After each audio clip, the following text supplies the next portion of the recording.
Bado tunaendelea kuzungumza bwana. Ninafurahi sana niko na ndugu zangu na wanafanya vitu vikubwa sana. Mimi nilivyokuja huko sikutegemea kama kuna ndugu zangu watakuja kutoka nyumbani.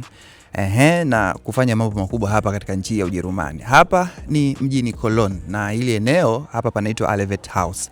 Nipo na dada yangu hapa. Atajitambulisha ni nani na atatuambia amekuja kufanya nini, kwa sababu mimi nafahamu sio rahisi sana kupata nafasi kutoka Tanzania kuja huku Ulaya na kufanya jambo lako. Habari?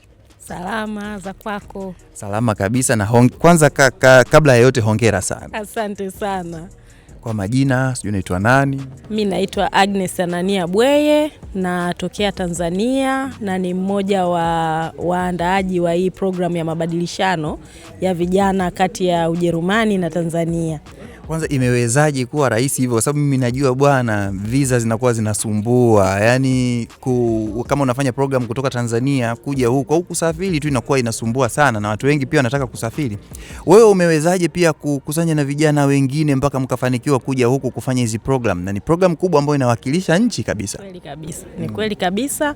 Program hii ni kubwa sana, lakini nafikiri uzoefu unapati yake. Lakini pia nafikiri ukijipanga vizuri ni kitu ambacho kinawezekana. Mimi tu kihistoria kifupi, mimi nilishiriki program ya mabadilishano siku nyingi sana nikiwa bado kijana mdogo. Mwaka 2016 mpaka 2017 niliishi hapa Ujerumani, mji wa Hamburg. Kwa hiyo nilivorudi nyumbani, kwa kweli ndio ilikuwa mara yangu ya kwanza nje ya nchi. Ile program ilinibadilisha sana. Nikaona kwa nini niwe ni mimi peke yangu ambaye nafanya haya mambo, au mimi peke yangu nimekuja na wenzangu wachache ambao tunapata hiyo bahati. Kwa hiyo nilivorudi nyumbani niliendelea kuwa active kama alumni wa ile program, nikawa nashiriki kwenye makongamano tukiitwa watu ambao tuliwahi kushiriki program za Ujerumani naenda. Kwa hiyo nilishiriki kwenye miradi mingi sana ambayo ilikuwa inaandaa hii miradi ya mabadilishano, program za mabadilishano. Kwa hiyo nikapata uzoefu pale. Nilipopata uzoefu, nashukuru sehemu yangu ya kazi walikubali hiyo idea. Nikasema kama mimi nilikuwa mmoja na mimi peke yangu na kuna mwenzangu mwingine, tulikuwa wawili tu.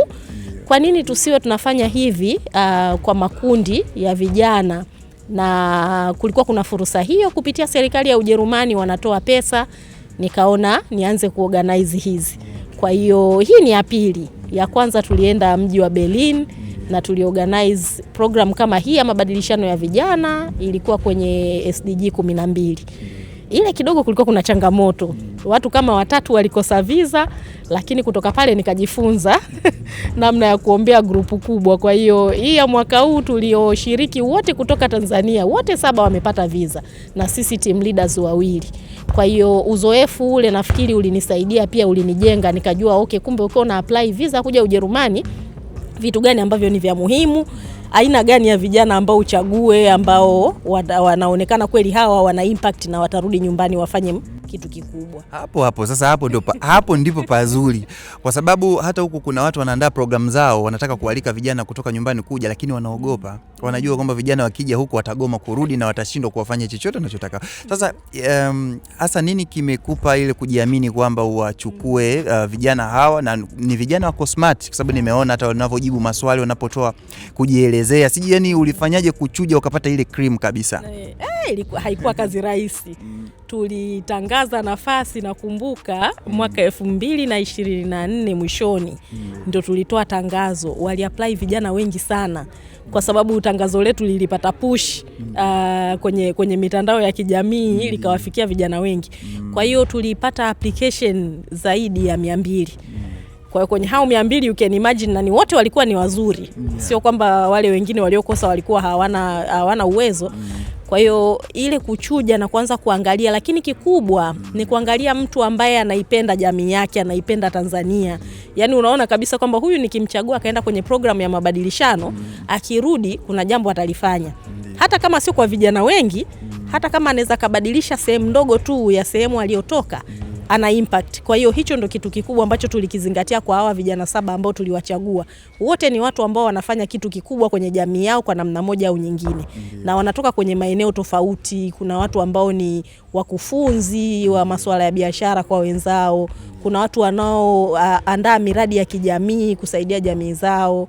Kuna watu ambao wanajihusisha na masuala ya sera. Kwa hiyo wanatoka kwenye nafasi tofauti na wote wanafanya jambo kwenye jamii. Sawa. Ugumu uko wapi hasa kwa taasisi ya nyumbani huko kufanya kazi na taasisi za kimataifa huko Ulaya, hasa challenge inakuwa wapi? Changamoto nafikiri kubwa sana kwanza ni masuala ya funding. Fedha inakuwa changamoto kwa sababu fedha nyingi zinatoka kwenye ulimwengu huu huku kaskazini. Kabisa. Kule kwetu tukianza kumwambia mtu habari za kufadhili vijana waje Ujerumani, naona kwamba tunawalipia wanaenda kutembea. Hawaoni thamani ya haya mabadilishano kwamba yana expose watu, na akirudi huyu mtu hawezi kuwa nafikiria sawa na alivyokuwa kabla hajaja huku. Kwa hiyo changamoto kubwa ya kushirikiana na mataifa haya ni kwamba pesa mara nyingi inatoka huku. Na pesa hiyo inatoka huku inakuja na masharti yake mengi sana.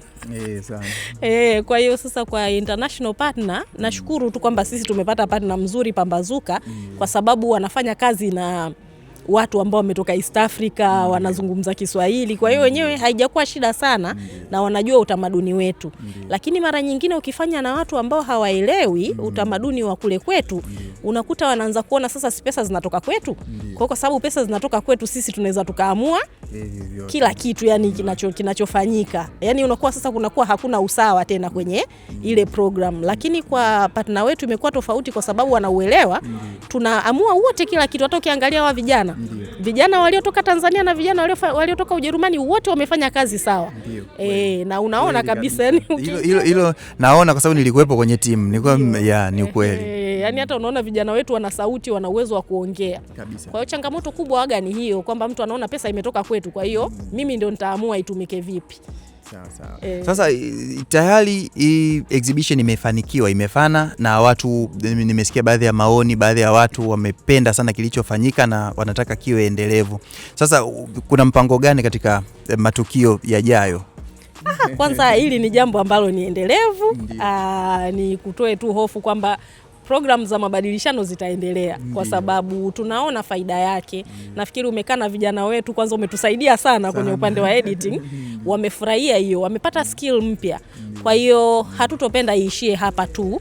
Tulikuwa tumeshaanza mazungumzo kidogo na wenzetu kuona kwamba tunaendelea vipi kutoka hapa tulipofikia. Lakini pia uzuri ni kwamba taasisi ya Tanzania ambayo ina organize Practical Permaculture Institute ina uzoefu wa kufanya mambo haya, inapokea volunteers kutoka Ujerumani. Lakini pia ndo kama hivi na sisi tumeleta hao ambao wamekuja hapa kwenye exchange program. Kwa hiyo ni kitu ambacho ni endelevu. Kama tutafanya exchange nyingine kama hii, najua taarifa utazipata. Lakini pia tunaendelea kupokea volunteer kule kwa upande wa kule, na tunatamani kweli hatua inayofuata, mimi natamani kama na sisi tutaweza kuwa tunatuma volunteer anakaa muda mrefu huku. Kwa sababu mimi kama mnufaika wa hiyo program najua matokeo yake. Yani ukirudi hautokuwa sawa tuna ulivyoondoka kabisa. Ya hiyo inafahamika. Kwanza kitendo cha kukanyaga tu huku tayari akili inafunguka. Yani kuna vitu unapata vipya sana. Yani unabadilika, kuna namna ukirudi. Hata unajua ukiwa mbali na nchi yako unaanza kuona fursa zilizo nyumbani ambazo saa zingine ulivyokuwa pale ulikuwa huzioni. Lakini pia kuna vitu ambavyo ukija huku utawafunza wao na wewe utajifunza kutoka kwao. Kwa hiyo natamani sana kwamba hatua inayofuata iwe ni programu ile ya mwaka ile, kwamba wakija Wajerumani mwaka Tanzania na Watanzania nao waje mwaka huku. Akikaa hapo kijana akirudi akiwa mzembe tena huyo basi anarudi ameiva. Huyo asaidiki tena, atakuwa ameiva tu yani. Sasa unawaambiaje vijana waliopo nyumbani na pia wana ndoto za kufanya mambo makubwa kwenye jamii yao, unawashauri nini?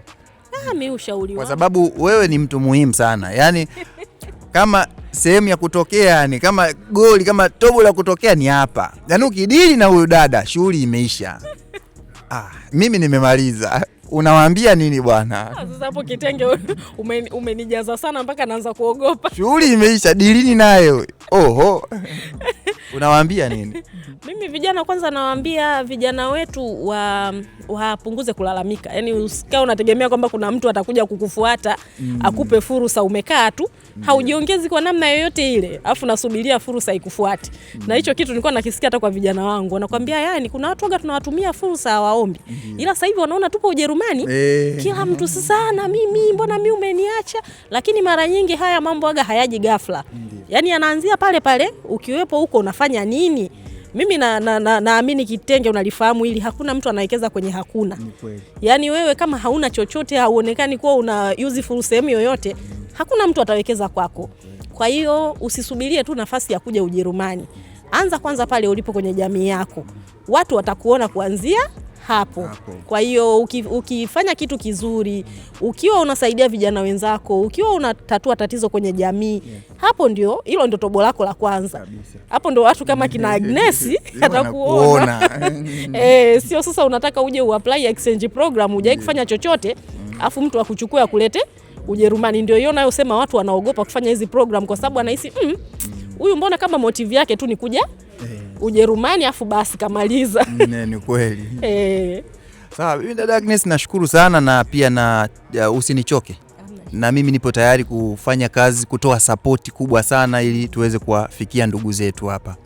Asante sana na kushukuru sana. Asante sana kaka Kitenge na nikupongeze kwa kazi kubwa ambayo umeifanya, umetusaidia sana kwa vijana wetu. Nashukuru. Video zetu zikionekana nzuri huko watu wajue kwamba ni mkono wa Kitenge. Nashukuru sana. Asante sana, kazi njema. Asante sana. Haya.